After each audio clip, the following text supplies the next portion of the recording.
vai falar sobre governança corporativa e risco na pauta ESG, tratando como é possível conectar o ESG à estratégia das companhias para a geração de valor. E também a gente vai falar um pouquinho sobre o papel do profissional de RI nessa jornada. Hoje comigo eu tenho o professor Carlos Braga, da Fundação Dom Cabral, e o Henrique Antunes, sócio do Matos Filho. Eu vou pedir para eles se apresentarem e a gente começa os debates logo em seguida. Professor Henrique, bom dia, obrigada pela presença. Vamos começar com o professor, então. Acho que você está no mudo, professor. Bom dia a todos. Bom dia, professor Carlos Braga. Obrigado aqui, Jennifer, pelo convite aqui do IBRE, tão gentil. Convite aqui também. E o Henrique, estamos tendo uma segunda interação. Tivemos uma interação recente, num painel similar a esse. Professor Carlos Braga, eu coordeno na Fundação Dom Cabral o Centro Referência ISG, onde a gente discute e faz pesquisas sobre casos práticos do uso do ESG na economia brasileira. Também coordeno o programa ESG na Sala do Conselho, onde a gente prepara conselheiros para se aprimorar e serem referências no conselho para a agenda ESG, e mercado financeiro, uma longa carreira, 20 anos de Banco Real, alguns anos no RBS, fundos de investimento, uma pegada sempre muito prática nas nossas interações aqui, com uma assinatura que eu cito uma professora, Erlana Castro, ESG, é sobre grana. E nós vamos falar bastante sobre isso ao longo da nossa conversa de hoje. Mais uma vez, obrigado pelo convite. Obrigada, professor. O professor também está no nosso guia ESG que o IBRE lançou esse ano. Henrique, por favor, bom dia.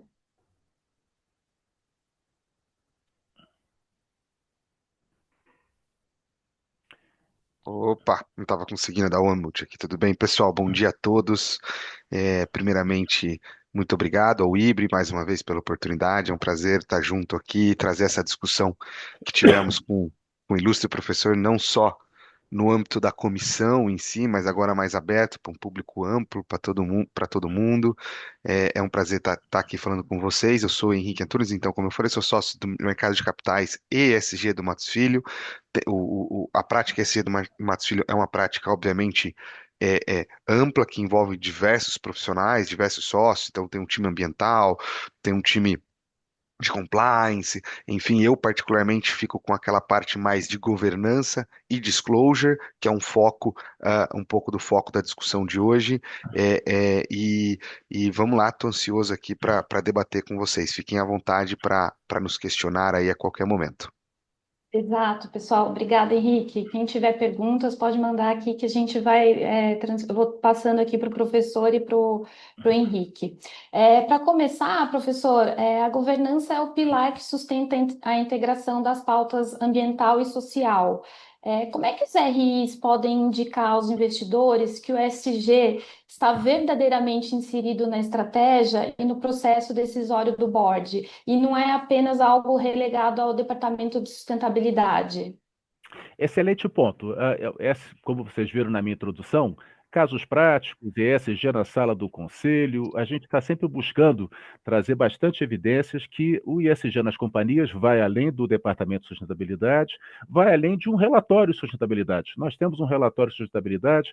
Essa etapa eu acho que ela foi importante, ela continua a ser importante, a gente precisa documentar, trazer informações, mas o investidor hoje ele quer ir além disso. E como é que o RI vai poder trazer que vai realmente além do relatório? Eu começaria pela composição do board e pelo expertise dos seus membros. É importante mostrar que dentro do conselho da empresa existem pessoas que têm uma introdução, têm contato com esse tema em algumas das dimensões, se possível nas 3 dimensões do ESG. Se existem pessoas com esse perfil, com essa formação, que fizeram os cursos adequados, isso já traz por si só que vai ser tema de discussão, as pessoas vão trazer pontos, vão fazer perguntas relevantes. A outra coisa muito clara é um link na remuneração executiva de longo prazo. É importante mostrar que os executivos que estão conduzindo o negócio, eles têm algum peso de metas ambientais e metas sociais dentro do seu pacote de incentivos, especialmente os de longo prazo. Aquela tradicional disputa entre o curto prazo e o longo prazo, o conselho guardião, o conselho olhando, mas o executivo executando. Então, eu traria uma explicação clara como é que isso entra na prioridade de desempenho do senior management. E o comitê de risco e de estratégia. Eu também entendo que hoje é uma prática cada vez mais corrente nós termos o comitê de sustentabilidade, tratando, olhando temas. É importante dar luz para o comitê de sustentabilidade, mas é importante mostrar que as pautas do comitê de sustentabilidade são transversais. Quando surgirem temas de risco, vão pular lá para a reunião do GRC. Poxa, tem um risco reputacional em vista, aconteceu na nossa concorrência, nós estamos mitigando esse tipo de risco. E na estratégia, que tipo de ação você está tendo nos comitês de inovação e estratégia, em que você está tendo uma discussão, por exemplo, de S, o que é que vai ser feito de políticas de diversidade e inclusão. Então, transversal na companhia, transversal nos comitês, expertise no conselho e remuneração executiva. Com um bom relatório de sustentabilidade, fechando esse quadrângulo aí, eu acho que a gente tem mais do que evidências que a companhia leva a sério essa temática e faz parte da diferença no seu modelo de negócio.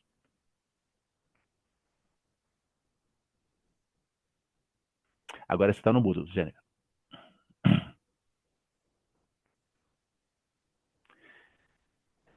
Agora seria uma pergunta para o Henrique. Pronto, agora voltou. Obrigada. É muito importante mesmo essa questão do tema ser levado no âmbito transversal, porque o RI é uma pessoa-chave ali dentro da companhia e ele faz toda essa comunicação com as diversas áreas, né? É muito importante isso. Agora a gente vai falar um pouquinho da evolução da jurisprudência e eu queria ouvir do Henrique. Henrique, as discussões de ESG atingiram todas as esferas de discussão, inclusive no âmbito legislativo e judicial, né? No que tange as decisões administrativas, como é que os julgamentos de assuntos ESG estão definindo um novo padrão de governança corporativa, né? O quão ciente as companhias estão dessa evolução, né? E qual que é o impacto para os administradores? E, se possível, é possível medir de alguma maneira a boa governança? Certo, Jennifer. Então, acho que, primeiro, é necessário todo mundo ter na cabeça que governança sempre foi um conceito em evolução, né? Acho que se a gente recapitular, desde lá da época da década de 60, quando o conceito surgiu ali na parte na doutrina, depois como ele foi evoluindo, né, ao longo das décadas seguintes, até que na década de 90, com a globalização, de fato, acho que as estruturas foram desenvolvidas na prática de estruturas mais, vamos dizer assim, mais complexas e mais baseadas em fatos. A partir dos anos dois, e aí você teve várias conferências internacionais de desenvolvimento de órgãos, etc., que começaram a discutir, falar sobre o assunto, colocar recomendações de melhores práticas. Você teve um avanço da regulamentação, muito focado primeiro no minoritário, na proteção do minoritário. Você teve no início dos anos 2000, depois, no final do 90, com o início dos anos 2000, os grandes escândalos financeiros, as grandes fraudes, que geraram novas adaptações da governança corporativa, novos requisitos da governança corporativa, até que você teve em 2010 aquele novo boom de IPOs, especialmente quando a gente fala aqui no Brasil, e desenvolvimento de novos mecanismos. Você tem sempre as atualizações, por exemplo, do novo mercado, que vive constantemente, né, tentando aí se adaptar como nosso principal regulamento aqui de companhias abertas no Brasil, como referência. Você tem o próprio IBGC, como o código do IBGC, como ele teve uma reforma significativa para abranger os aspectos ESG na sua última reforma. Então, governança, né, a gente pode passar aqui o dia falando vários exemplos de como a governança evolui ao longo do tempo. Podemos dar um exemplo, por exemplo, sobre diversidade. Se a gente pega o aspecto diversidade, antigamente, lá atrás, os conselhos de administração eram formados por homens brancos, já eventualmente de idade, né, já mais experientes, e muitos relacionados ao dono, ao fundador da companhia. Ao longo do tempo, foi se exigindo que esse conselho fosse formado por profissionais. Obviamente, as companhias expandiram mundo afora, não fazia sentido você não trazer alguém que não tivesse uma experiência em mercados internacionais, etc. Essa discussão evoluiu. Depois, com o tempo, não bastava os conselheiros serem profissionais, né, e não, de certa forma, relacionados, né, ao filho ou um parente próximo do dono, do fundador, mas sim conselheiros independentes, que trazessem uma visão independente para o negócio, para o assunto. Não bastava mais ser profissional, não bastava mais só ser independente. Hoje em dia nós já estamos no fato da diversidade. Então não basta ele ser profissional, ter experiência no assunto, trazer vários tipos de experiências diferentes, não basta ele ser independente do dono, mas agora já se discute hoje em dia a diversidade. Mulheres, membros de comunidades subrepresentadas, como você tem aí, né, a regra recente da B3. Então você percebe que em todos os aspectos a governança vem evoluindo. Mas que é um aspecto que eu queria frisar, eu acho que aqui que é o mais importante nesse aspecto da governança. É o aspecto da governança que diz respeito ao dever de diligência. Porque a governança, nesse viés de transversalidade que ela possui na companhia, ela é o melhor mecanismo para você proteger, não só pelos benefícios que ela traz para a empresa, para os acionistas da empresa no longo prazo, como a redução do custo de observância, mas ela é o principal mecanismo para você proteger os próprios administradores de uma falha nos deveres fiduciários deles, em especial o dever de diligência. O dever de diligência ele é discutido no âmbito administrativo e principalmente no administrativo, Jennifer, ao longo de décadas e décadas, né? O Brasil sempre de alguma maneira puxou um resultado de discussões americanas, obviamente, de forma natural, um mercado mais sofisticado que já passou por inúmeras discussões que a gente ainda não passou por aqui. E lá você tinha uma diligência que se esperava do conselho de administração, dos administradores, em especial do conselho, muito mais passiva, né? O que era o right to rely on, que era aquele direito de você depender, de certa forma, ali, de você chegar aos reportes até o conselho, ele só agia no red flag. Ao longo dos anos, isso foi evoluindo, né? Tanto que chegou no caso do Caremark, que eu acho que é um caso talvez mais conhecido nos Estados Unidos sobre questões de dever de diligência, o que é a grande lição desse caso? Que não basta você simplesmente agir aos sinais de fumaça. A companhia precisa estabelecer controles internos. Tira então essa visão passiva da governança e coloca um ônus de compliance mesmo, ativo, dos conselheiros para eles conseguirem se defender. Só que ainda muito focado ao grande problema que se dia de governança, que era questões de números, né? Então, ao longo do tempo, foi criada questões de tem que ter um comitê de auditoria, né, controles internos nesse aspecto sobre as demonstrações financeiras. Qual que é a nova fase que a gente se encontra e esse impacto para essa administração? É que já não se fala mais só de números, se fala de outros aspectos, tanto nos Estados Unidos quanto no Brasil. Então já estamos falando sobre discussões de aspectos reputacionais no âmbito do dever de diligência. E como você consegue afastar esse qualquer risco relacionado a isso? Você somente provando que você tinha uma estrutura de governança, porque a governança não é uma não tem como objetivo um resultado final. Obviamente tem como objetivo um resultado final, mas ela é uma obrigação de meio. Você não tem como captar todas as falhas num mundo extremamente complexo que a gente vive, mas você tem a obrigação, segundo a jurisprudência atual, de ter sistemas eficazes e efetivos que depois, se precisar discuti-los, né, você consiga comprovar que você olhou no melhor interesse da companhia e com boa fé para aquilo. Só que os assuntos evoluíram ao longo do tempo e nós já não estamos discutindo mais impactos somente de uma fraude na demonstração financeira. Nós estamos discutindo o impacto de uma questão social por perder uma licença porque a companhia não observou determinadas comunidades locais. Então, você tem vários aspectos que você possa discutir no âmbito ESG que podem trazer um impacto para a companhia e podem chegar no conselho sem dúvida nenhuma. Então, o que a gente fala? Que hoje em dia, quando se discute governança, nós falamos de governança sustentável.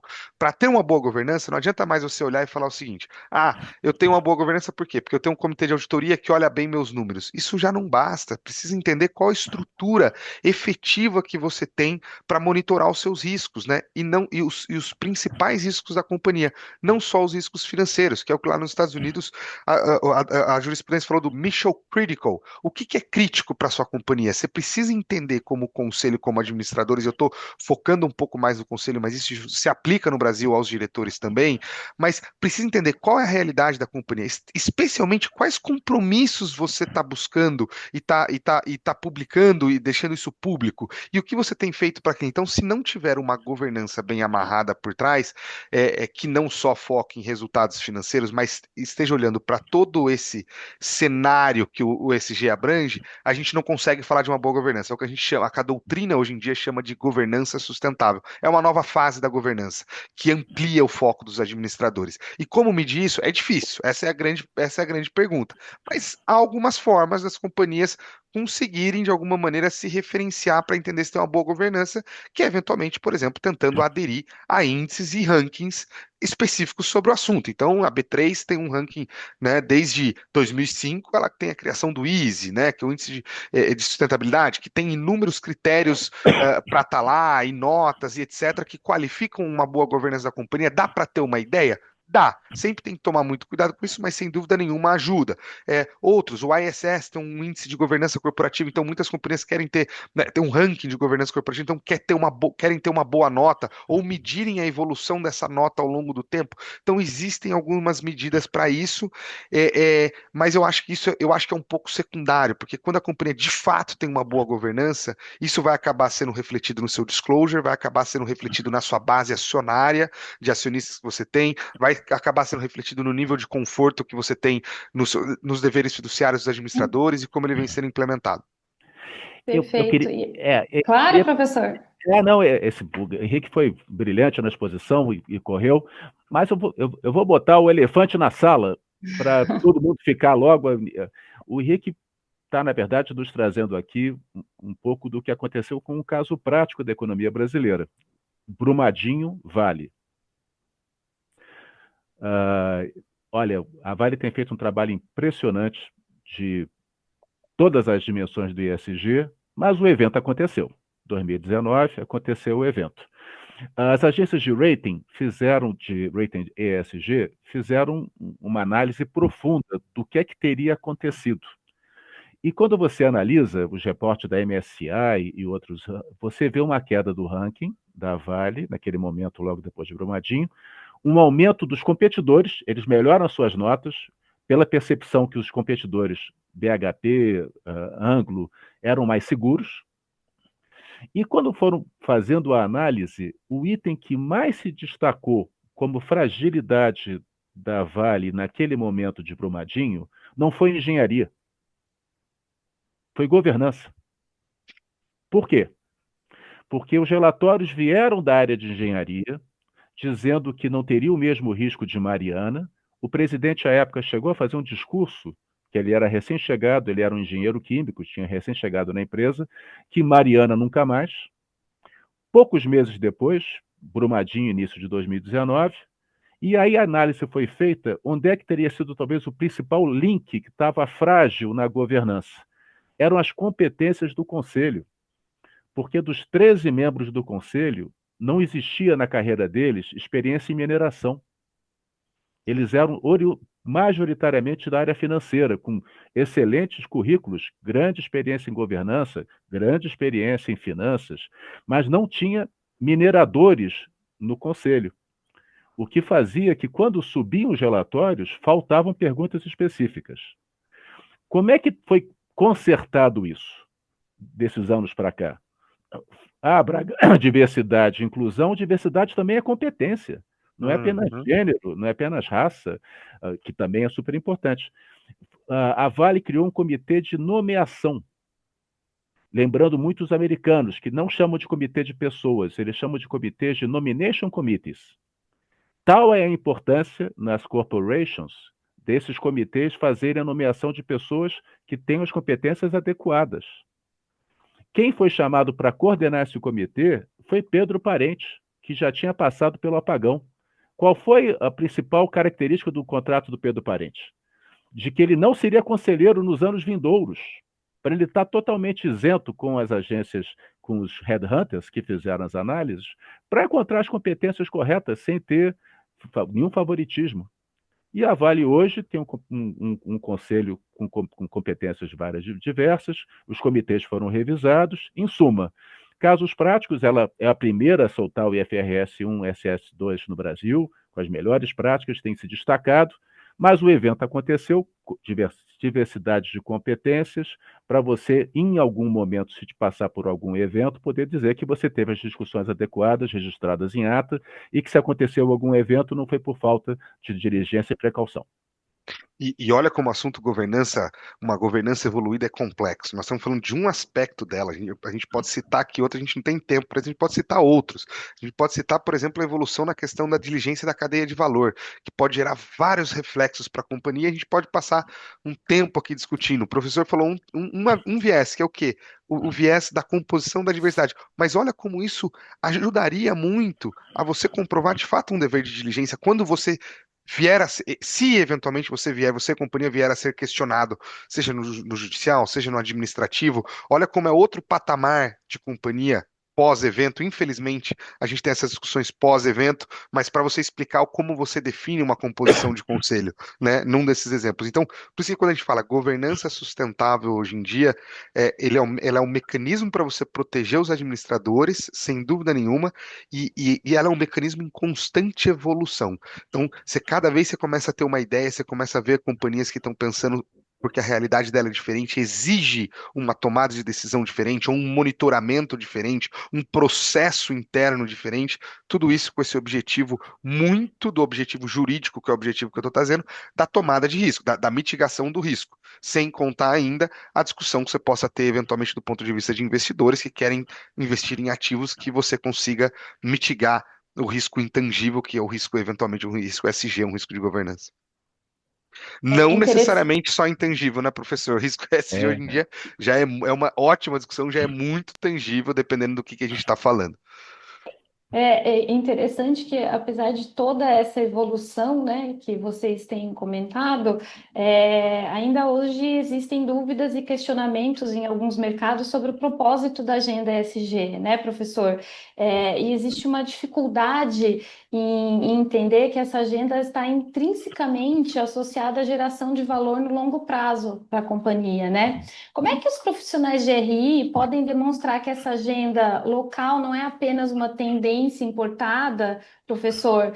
E quais são os diferenciais regulatórios e de riscos e de potencial de negócio que tornam a pauta ESG no Brasil imperativa e resiliente a esse debate? eu acho que a Jennifer colocou essa pergunta, eu gostei muito dela, é aquela. Vamos traduzir. Professor, ESG é nice to have ou é must have? Vocês certamente nas reuniões internas já passaram por esse debate. Eu já escutei algum colega, eu também sou diretor do IBEF, Instituto Brasileiro de Executivos Financeiros, e já ouvi a brincadeira de colegas mais céticos. Poxa, Braga, você sabe, né? Tem duas pessoas que vão na minha sala pedir orçamento sem levar ROI. É a gerente de sustentabilidade e o gerente de RH. Eu costumo responder, é porque não são meus alunos. Se forem meus alunos, não vão chegar sem ROI. Pessoal, esse assunto do nice to have, que é voluntário, que é nice, é coisa antiga, especialmente num ambiente de RI. E eu vou resgatar o mercado financeiro, quem diria? Ele trazendo o must have em 2014 com o Banco Central, com a primeira legislação ambiental, que não era o SAC ainda, era a política de risco socioambiental. Recentemente, em 2021, Henrique tem esses números melhor na cabeça do que eu, virando o PR-SAC, que também bota risco climático. Então, o Banco Central hoje já traz que os bancos S1, S2, S3, todos os bancos, quando conversam com vocês, as empresas, e vai passar pelo CFO, vai passar pelo RI, que eles já digam de cara se tem as precauções devidas, porque isso é risco que o Banco Central exige que os bancos encarem. Então, eu costumo falar, você está pensando em fazer ESG? Ah, não sei, estou na dúvida. Você está pensando em pegar um capital de giro no banco? Ah, eu preciso do giro. Então já se prepara que você vai ter um questionário a responder. A CVM vem logo na sequência, trazendo o que tem de melhor na legislação global, ISSB, S1 e S2, vocês acompanham isso no detalhe, trazendo no ambiente das abertas, mas expandindo por todas as empresas que estão. Então, mercado financeiro fazendo um papel diferenciado, puxando essa agenda, seria o meu primeiro ponto de por que é um must have. Mas nós estamos no Brasil, pessoal, tem uma realidade brasileira, é um país continental, passando por todas as dimensões de riscos associados a questões ambientais, falta de chuva, tragédia do Rio Grande do Sul, tornado chegando, os riscos ficando palpáveis, a gente tendo notícias semanais de enchentes. O Brasil, em 2023, nós temos 8 mil municípios no Brasil, 2.500 estão mapeados com risco climático pelo CEMADEM, que é um órgão governamental que fica acompanhando para fazer o primeiro apoio em caso de algum problema. 1.161 tiveram eventos climáticos sérios em 2023, foi um ano recorde. A tragédia do Rio Grande do Sul, calcula-se que foi 100 bilhões de reais em perda. 100 bilhões de reais. Vocês sabem quanto tinha segurado? 6 bilhões. 6%. A média em mercados avançados, aqueles incêndios da Califórnia, lá 50% é segurado, aqui foi 6%. Hoje, as empresas passando por questões de risco hídrico, onde é que eu vou botar minha fábrica de cerveja? As fábricas mais modernas do Brasil são no Triângulo Mineiro, 300 quilômetros de distância dos centros urbanos, como antigamente era feito ao contrário, ficava pertinho. Só que hoje você pode, num estresse hídrico, não ter acesso à água, como foi o estresse hídrico de São Paulo em 2014. Por que está no Triângulo Mineiro? Acesso ao aquífero Guarani, para poder acessar a água e não ter uma falta de recurso. Isso tudo é sistêmico, são riscos que estão expostos, eu trouxe aqui climáticos, podemos falar de riscos sociais, riscos reputacionais. A Bolsa Americana SP500 tem esses cálculos, que 70% do valor das companhias são riscos reputacionais. A Coca-Cola, que metade era o valor da marca, é uma história antiga. Hoje todo mundo é valor de marca. Um episódio, como aconteceu no varejo brasileiro nos últimos anos, pelo menos uns 3, e mesmo no mercado financeiro, de falta de diversidade, custa bilhões. Então, já traz na agenda de risco. E na geração de valor, eu não tenho dúvida. Acesso a capital paciente, acesso a linhas de crédito verde. Somente o programa Nova Indústria Brasil tem 300 bilhões de reais. Hoje, praticamente todas as minhas aconselhadas, que eu também sou conselheiro, e as empresas que a gente traz casos práticos na Fundação Dom Cabral, estão acessando uma patente de FINEP, estão acessando uma linha de indústria verde, estão buscando recursos de descarbonização. Num país de juros de 15%, você ter projetos ancorados por linhas que custam 8% a 10% para promover a inovação é fundamental. E, finalmente, a competitividade.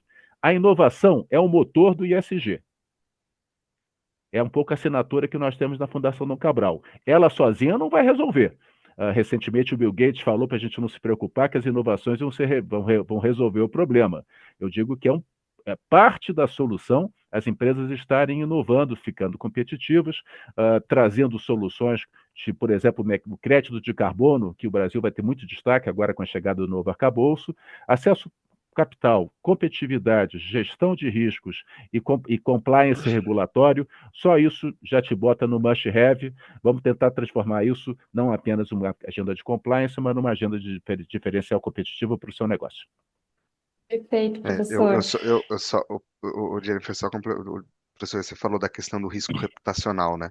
Não é à toa que aí quem julga já olha para o risco reputacional, dizendo assim, não tem como você se defender que você não precisava olhar para isso. Olhar para o risco reputacional é essencial.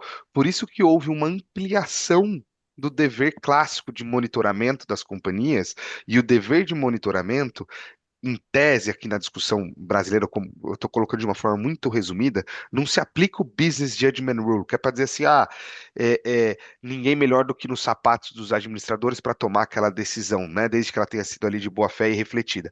Na verdade, quando a gente está falando da vertente do dever de monitoramento, que é um dever legal, a CVM olha para aquilo e fala, eu posso sim julgar para ver se o que você fez no seu dever de monitorar era eficiente, era efetivo. E agora, o que ela está dizendo? Tem um outdoor gigante lá dizendo, não basta você só dizer que é o que as companhias estão preparadas para se defender de, por exemplo, falhas em demonstrações financeiras. Por quê? Porque você vai dizer que você vai dizer que você tem um comitê de auditoria, você vai dizer que você é auditado, você vai ter inúmeras defesas.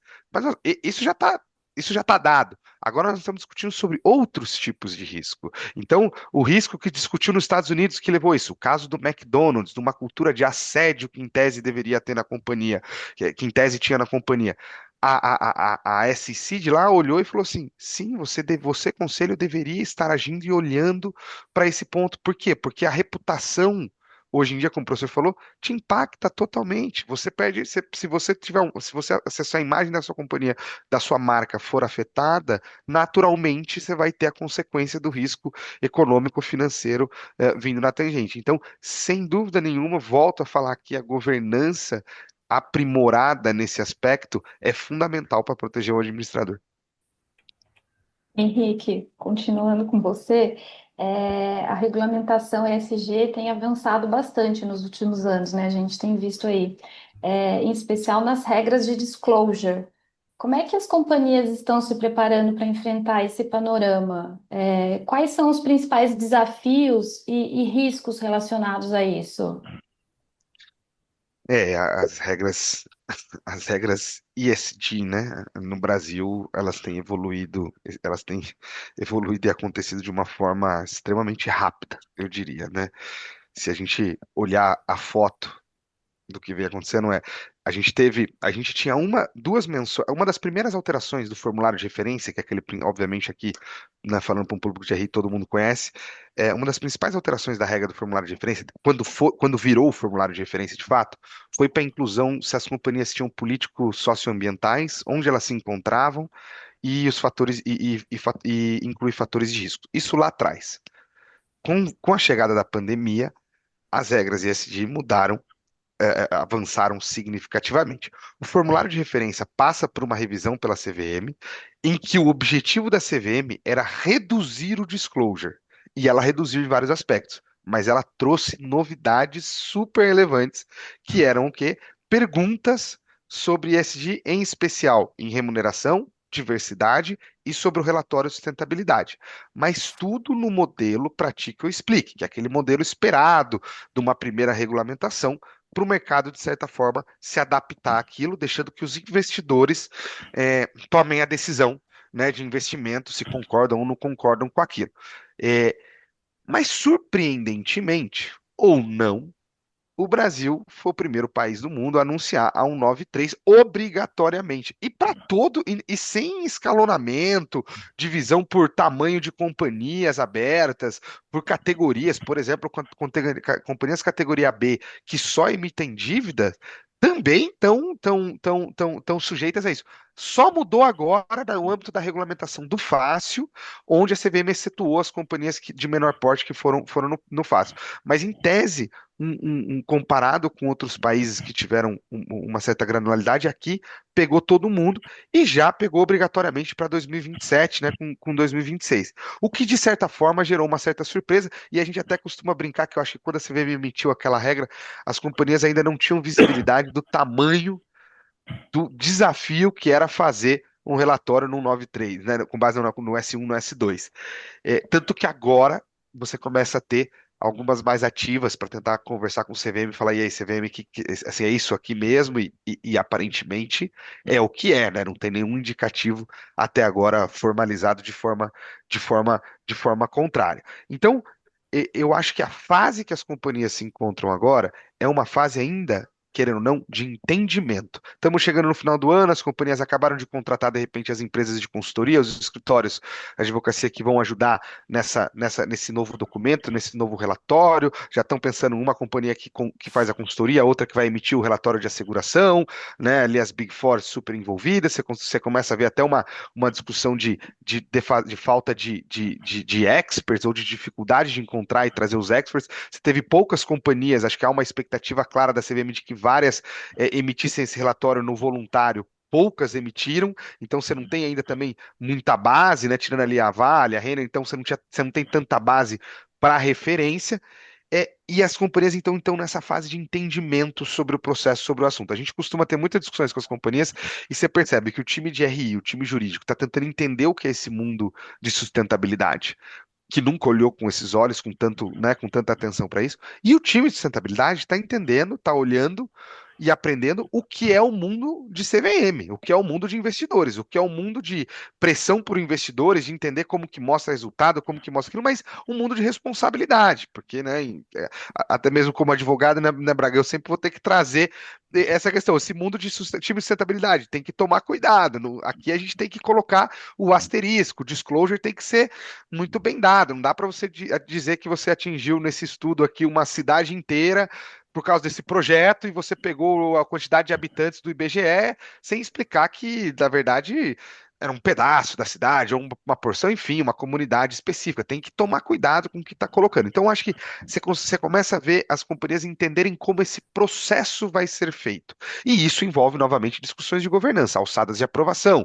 Esse relatório vai subir para o conselho? Ótimo, maravilha, governança super em dia, mas o conselho tem noção do que ele está trazendo para ele em níveis de responsabilidade? Porque eu diria que esse é um dos principais riscos dessas novas regras de disclosure. Qual é? Está trazendo um holofote enorme para como a companhia atua no âmbito da sua diligência, no âmbito no monitoramento dos seus riscos, no âmbito da supervisão das suas atividades, no âmbito até mesmo das boas decisões estratégicas de investimento, desinvestimento, de modelo de negócios, enfim, de como ganhar dinheiro, como não ganhar dinheiro.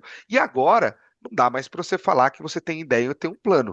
Como essas informações se vinculam com as demonstrações financeiras, de certa maneira, você tem que ter, tá, mas então cadê o lastro disso? Aonde que você está, né? Da onde está vindo esse dinheiro que você vai investir tantos milhões nos próximos anos? O que que é sua fonte? Como que vai ser aqui sua fonte para isso? O que que você provisionou aqui com relação a esse aspecto? Se é tão relevante para você? Então, acho que em termos de principais riscos para a companhia, essa questão do padrão de disclosure que está sendo estabelecido agora, e é um entendimento constante. Como que os investidores vão cobrar sobre isso, né? Vai ter a percepção deles sobre esses relatórios, como que a CVM vai fazer a supervisão dela sobre os relatórios, porque a CVM já colocou, inclusive, no plano bienal dela de supervisão, né? Que é mapeada em riscos.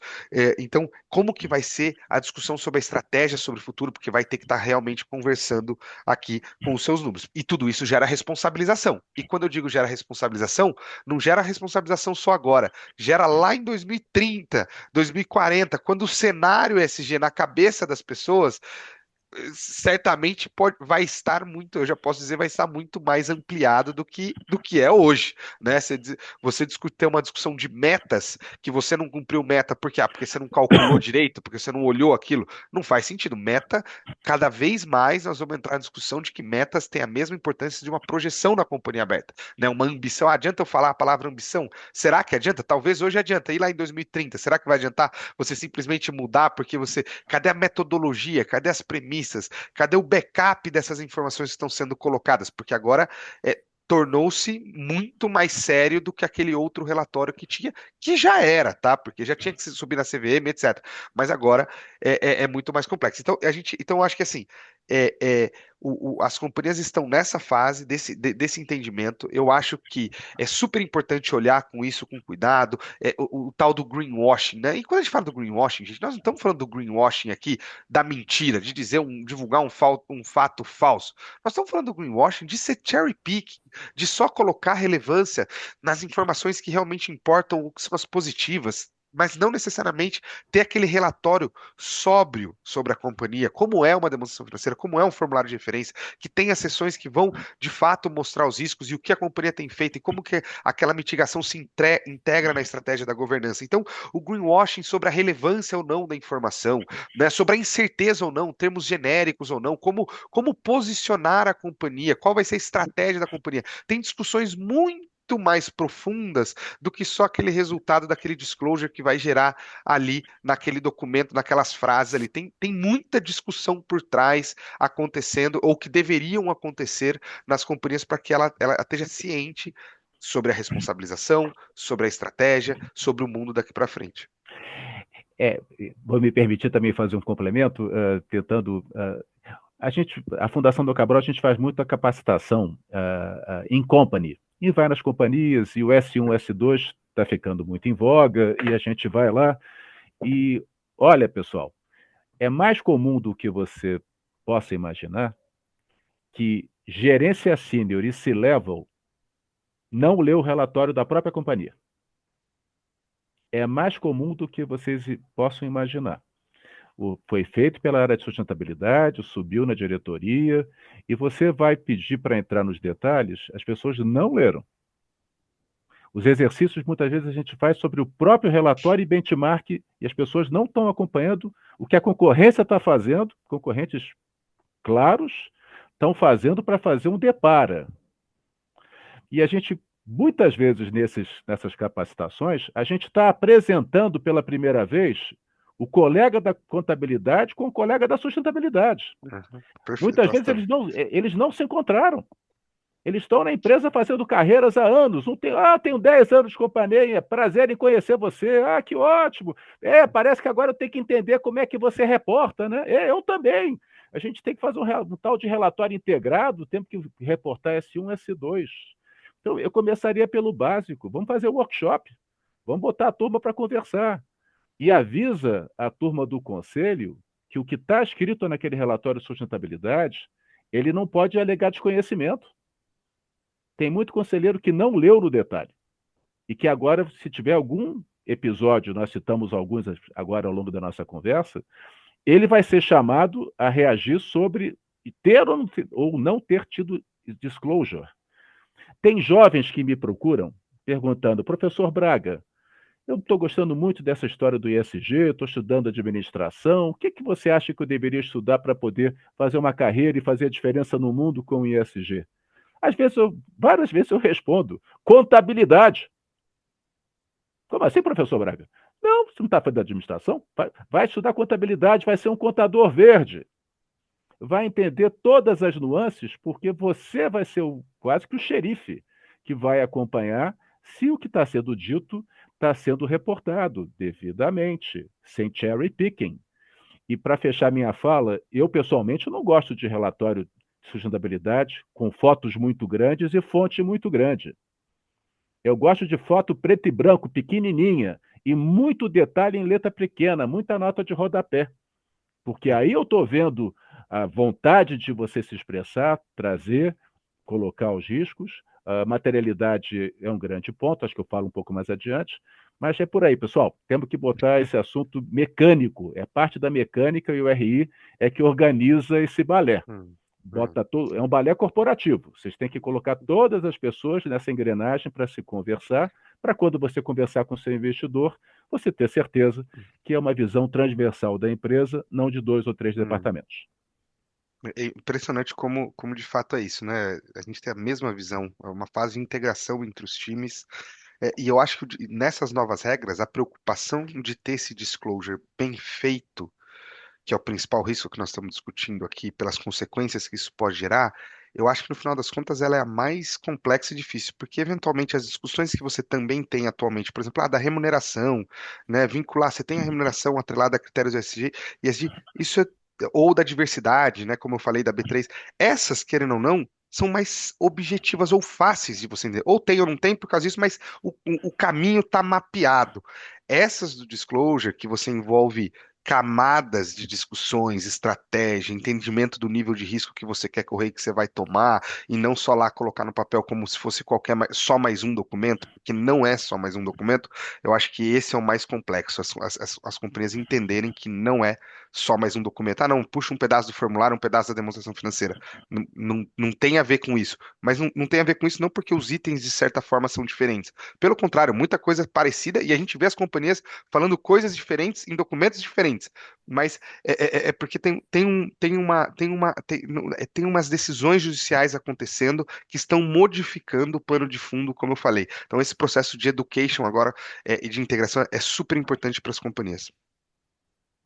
Perfeito. A gente já está chegando quase que no final do nosso evento e eu quero fazer uma pergunta para os dois. O ativismo de investidores via voto em assembleias é cada vez mais forte. Qual que é o papel do RI em antecipar e gerenciar o diálogo com os acionistas, ativistas, para evitar derrotas, no board? Professor. É um tema global, um tema internacional. A gente vê lá pontualmente a Greta Thunberg fazer uma fala, mas o assunto é muito profissional, é muito. Os famosos casos da Exxon, que teve que ceder 3 posições do board por causa de um fundo ativista que conseguiu esse feito nos Estados Unidos e se perpetuou. Eu sou fruto de uma. Eu trabalhei 20 anos no ABN Real e o ABN foi embora devido a uma movimentação de um fundo ativista. Eles estão aí, eles existem. Agora, você com a casa em ordem, você com os mecanismos bem colocados, você vai ter uma conversa, muitas vezes transformar o limão numa limonada, mostrar que você, naquele setor, está com o seu dever de casa em dia, você está não apenas cumprindo a legislação, mas você está colocando isso na sua narrativa de negócios com méritos. Eu vou deixar uma preocupação aqui com vocês que tem me preocupado muito. A gente acaba falando aqui muito no ambiente de compliance. O Henrique vai me ajudar. Eu estou preocupado com o forward-looking compliance.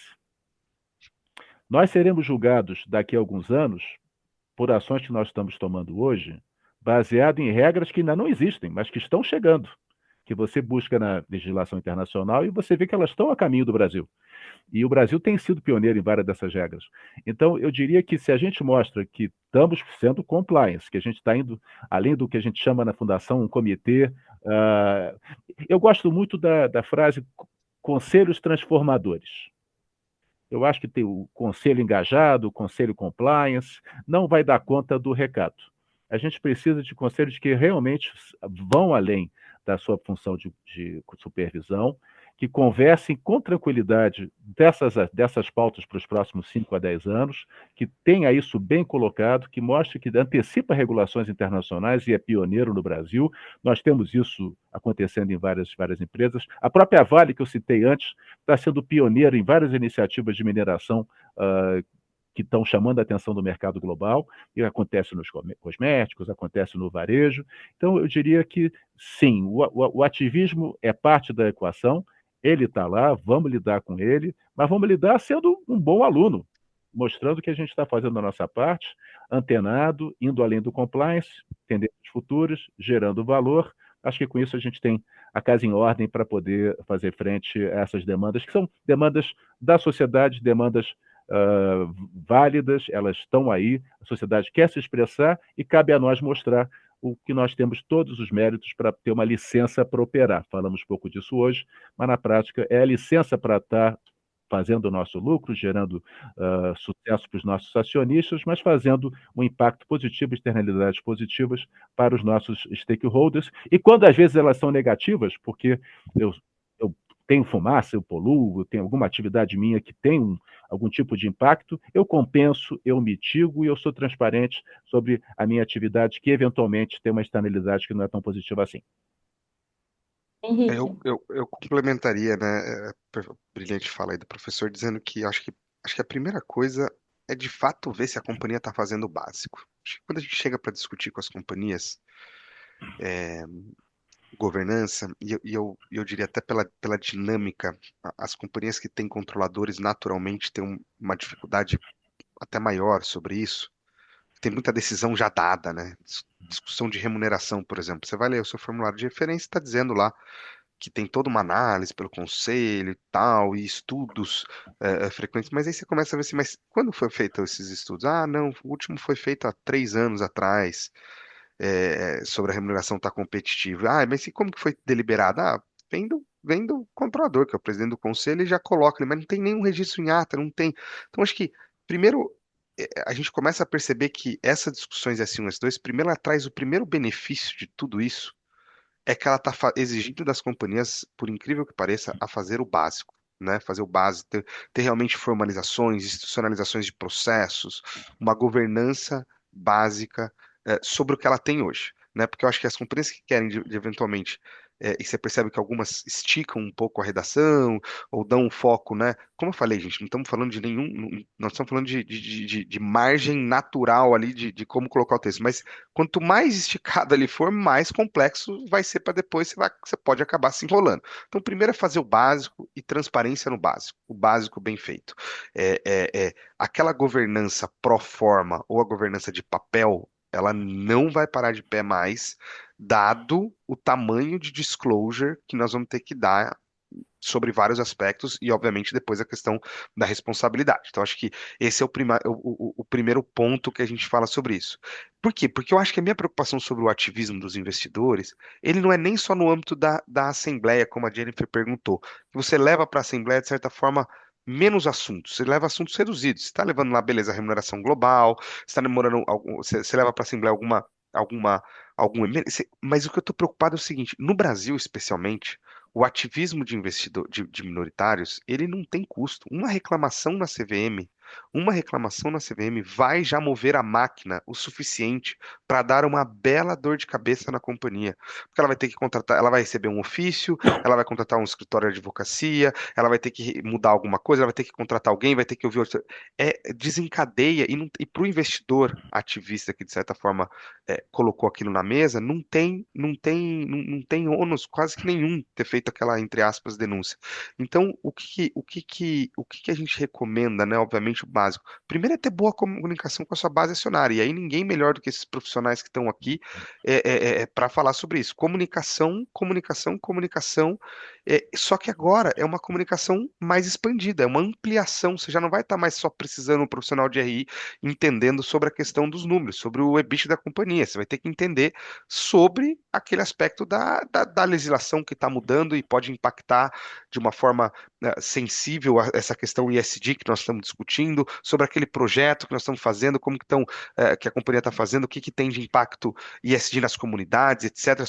Falamos um pouco sobre a cadeia de valor, acho que é outro ponto super, super relevante. Então, acho que vai ter que ampliar, a comunicação vai ter que ser ampliada, o conhecimento do profissional de RI, assim como do administrador, não vai bastar só naquele âmbito do que a gente está acostumado, que é a demonstração financeira e aquele pitchzinho ali.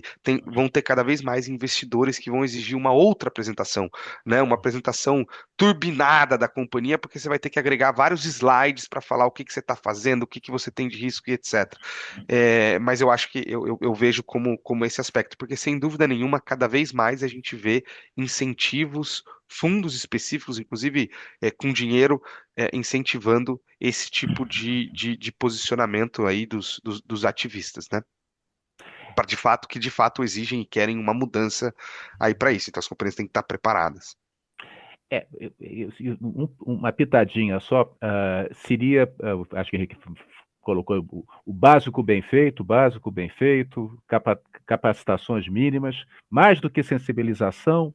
Sensibilização foi bacana 3, 4 anos atrás, agora é o momento do detalhe, mas matriz de materialidade, ela é muito importante, porque a matriz de risco é feito dentro de casa, o COSO, vem uma consultoria, conversa com os diretores, você escuta você mesmo falando de você mesmo. Aí elenca meia dúzia de riscos e acha que a coisa está bem, está boa. A matriz de materialidade, bem feitinha, não precisa ser uma coisa gigante, conversando com stakeholders, bancos, academia, clientes, fornecedores. Você pega uma visão externa, aí elenca aquela meia dúzia de riscos que você talvez não tenha percebido tanto na sua conversa interna. Você precisa escutar a sociedade. Aí você vai saber direitinho quais são os 5 ou 6 riscos que realmente podem fazer muita diferença nesse seu futuro que você está tentando pavimentar. São as perguntas que naturalmente vão vir dos investidores, que é tipo o quê, professor? Embalagem de plástico no mundo do varejo. Se você está no mundo da bebida, como é que você está lidando com o consumo, com a moderação do consumidor? Você quer virar tabagismo? E ficar quase pária da sociedade? Ou se você está no ambiente de bebidas, você tem políticas de educação para ter certeza que você não escorrega para uma categoria que você não quer estar? Se você tem particulados, se você joga particulados no meio ambiente, que filtro você está fazendo, como é que você negociou compensações com os seus vizinhos? Isso aparece na matriz de materialidade, é o coração de um exercício ISG. E todo mundo tem que estar bem em cima disso para poder estar com a casa em ordem e saber que tem um bom discurso, não um bom discurso, mas que tem uma verdadeira história de negócios para poder conversar com o seu mercado-alvo. Mas professor, essa matriz de materialidade bem feita, essa matriz de risco bem feita, ela vai naturalmente demonstrar que o seu disclosure precisa ser melhorado em vários aspectos e consequências na sua governança, porque você naturalmente vai perceber que aquela governança que você tinha faz sentido, por exemplo, dá um exemplo, jogar tudo como as companhias do novo mercado tem só o comitê de auditoria, jogar tudo para o comitê de auditoria, quando você vai perceber a análise do currículo dos membros são extremamente somente financeiros, porque né, atendendo ali os requisitos. Então, não faz sentido a criação de um comitê específico, e esse comitê específico, de repente, trazer algum membro com expertise em ESG no conselho, ou trazer alguém de fora, além de outros membros da companhia. E aí você começa a perceber que você, em decorrência desse primeiro trabalho básico, bem feito, você vai evoluindo. Aí você vai, então, precisamos aprimorar o disclosure, precisamos aprimorar a governança. E aos poucos, porque a gente costuma dizer que é uma jornada, você vai se colocando, a companhia vai se colocando numa posição melhor do que estava antes. É muita discussão. Trazer tudo de uma vez só não consegue, muitas vezes a alta direção não consegue absorver aquelas mudanças e acaba ficando alguma questão ou outra de papel, que é o que a gente quer evitar, né? Eu prefiro que se faça menos, mas realmente faça, do que você queira fazer tudo de uma vez e só ficar ali no papel. Mas só para fechar, aí vai um pouco indiretamente um comercial, mas não é apenas a Fundação, o IBGC, outras casas. Hoje, o programa de formação de conselheiro já não dá conta sozinho. Ele te dá um overview bacana, mas você tem que fazer especializações. A Fundação oferece especialização em IA na sala do Conselho, ISG na sala do Conselho, Governança Risk Compliance na sala do Conselho, IBGC a mesma coisa, boas escolas. Você quer ser conselheiro hoje, mesmo RI, você tem que ampliar repertório. Você tem que buscar lifelong learning, achar com essas novas ferramentas, novas formas de você se capacitar. As competências que nos trouxeram até hoje não necessariamente serão as competências que nos levarão nos próximos 5 a 10 anos. A boa notícia é que hoje as ferramentas existem, é muito mais barato você buscar capacitação e você, com isso, vai poder ser um profissional com mais transversalidade, para poder não ser talvez o especialista, mas poder apontar e, quando é necessário, trazer especialistas que vão endereçar a questão com maior profundidade. Para a gente encerrar, eu gostaria de pedir para vocês se vocês pudessem dar um conselho prático e imediato para os profissionais de RI aplicarem em suas companhias no que diz respeito à governança e mitigação de risco ESG. Qual seria, Henrique? Eu acho que eu vou repetir um pouco do que a gente já falou, né? Eu acho que, assim, para o profissional de RI é ampliar a base de conhecimentos, então vai ter que entrar nesse mundo da sustentabilidade, mais do que nunca, não tem jeito, vai ter que se especializar nisso, é onde as comunicações vão começar a focar. Isso para o profissional de RI em si, né? Para as companhias, eu acho que é cada vez mais fazer essas integrações e esses educations. Eu acho que essa é a fase agora, e quanto mais a companhia focar na base, nesse education mesmo, de trazer experts, né? Então, trazer tem um ponto jurídico, então vamos ouvir alguém de fora aqui que possa nos trazer para essa visão. Vamos trazer aqui algum especialista da área de sustentabilidade para falar, para entender, né? Trazer lá o time, antes de começar a trabalhar com a equipe de consultoria já para produzir o relatório.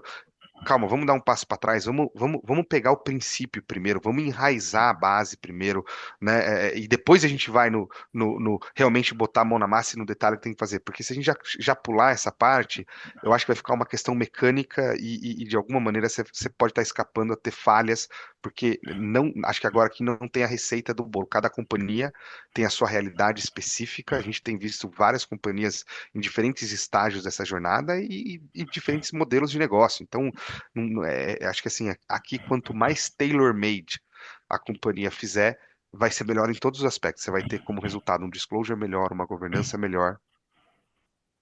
Professor. No Inconsciente do Tempo, eu acho que a gente cobriu bastante uma agenda de riscos. Falamos muito de risco, governança, risco, mas eu queria convidar os colegas aqui de RI a irem além do risco. Eu não tenho dúvida que vocês vão sair antenados, esses temas vão cair nos fóruns adequados, mas eu acho que o profissional de RI que vai se destacar nessa agenda é aquele que consiga ver no seu segmento quais são as oportunidades. Quais são os benchmarks? Quem está fazendo coisas bacanas mundo afora que a gente poderia tropicalizar? O que é que eu tenho de valor de inovação único que eu trazendo essa agenda, não apenas reputacionalmente ficando bem na foto, mas eu consigo ver que possa ser um diferencial de negócio. Ah, é financeiro. Não. O que é o mercado financeiro, a não ser uma narrativa? Qual é o livro mais famoso do Damodaran, o rei do valuation? É Narrative and Numbers. Você conta uma história para o futuro. Olhar o passado é fácil. O valuation da companhia é o futuro da companhia. Bem fundamentado, bem explicado.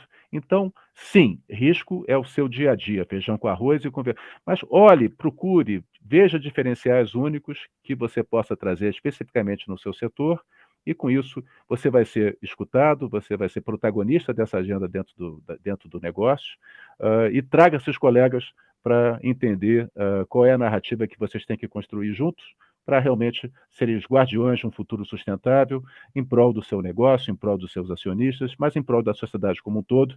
Hoje a licença para operar exige, não dá para estar no mercado só buscando lucro, vocês sabem disso, mas tem que ser crível no que você vende. Greenwashing no more. Vamos buscar aí o que realmente nos diferencia, até para poder trabalhar com satisfação, que de alguma forma, cada um no seu dia a dia, está trazendo um impacto para a sociedade, para as futuras gerações, e acho que isso aí que todos nós estamos buscando. Obrigado.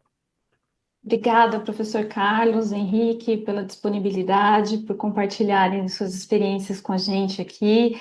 Eu gostaria de agradecer a todos pela participação e lembrá-los que amanhã a gente tem o painel 2, habilidades e competências do profissional de RI, com a Aline Pena, CFO e diretora de RI da Pets, e a Andréia Almeida, vice-presidente de Finanças e Relações com Investidores da CEMIC. Não percam, então, pessoal. Obrigada e um bom dia a todos. Até mais. Obrigado a todos. Tchau. Obrigado, pessoal. Foi um prazer. Obrigado a todos. Até boa semana.